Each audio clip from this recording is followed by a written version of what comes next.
بسم اللہ الرحمن الرحیم۔ لغاری ٹی وی HD کی طرف سے تمام معزز سامعین کو السلام علیکم ورحمۃ اللہ وبرکاتہ۔ لاڈلے اور جوان بیٹے کی میت کو دفنانے کے بعد جب والدہ کی ملاقات کورٹ میں اس مجرم سے ہوئی تو اس نے سب سے پہلے پاس جا کر غور سے دیکھا اور پھر اسے گلے سے لگا لیا۔ یہ نہیں بلکہ عدالت میں بیان بھی دیا کہ مجھے آپ سے بیٹا بدلہ نہیں چاہیے، کیونکہ آپ بچے ہو اور مجھے کیا معلوم تھا کہ میرے بیٹے کی زندگی ہی اتنی تھی، اس کی موت بھی یوں ہی لکھی تھی۔ اگر تم مارے گئے تو تمہاری والدہ بھی میری طرح غم میں ڈوب جائے گی، تو لہٰذا میں آپ کو معاف کرتی ہوں۔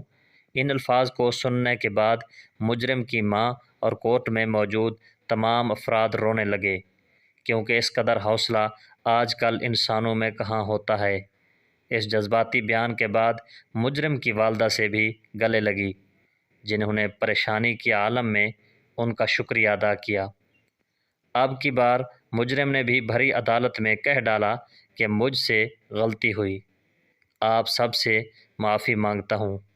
بے شک دین اسلام ایک ایسا مذہب ہے جو اپنے ماننے والوں کو اس بات کا درس دیتا ہے کہ لڑائی جھگڑا نہیں کرنا چاہیے، اور بدلے کی آگ انسان کو جلا دیتی ہے، اس لیے معاف کر دینا ہی چاہیے اور درگزر سے کام لینا چاہیے۔ اللہ رب العزت ہم سب کو دین اسلام پر چلنے کی توفیق نصیب فرمائے، آمین ثم آمین۔ معزز سامعین، ہماری ویڈیو اچھی لگے تو ہمارے چینل کو ضرور سبسکرائب کرنا، ویڈیو کو لائک اور شیئر ضرور کرنا۔ بہت بہت شکریہ۔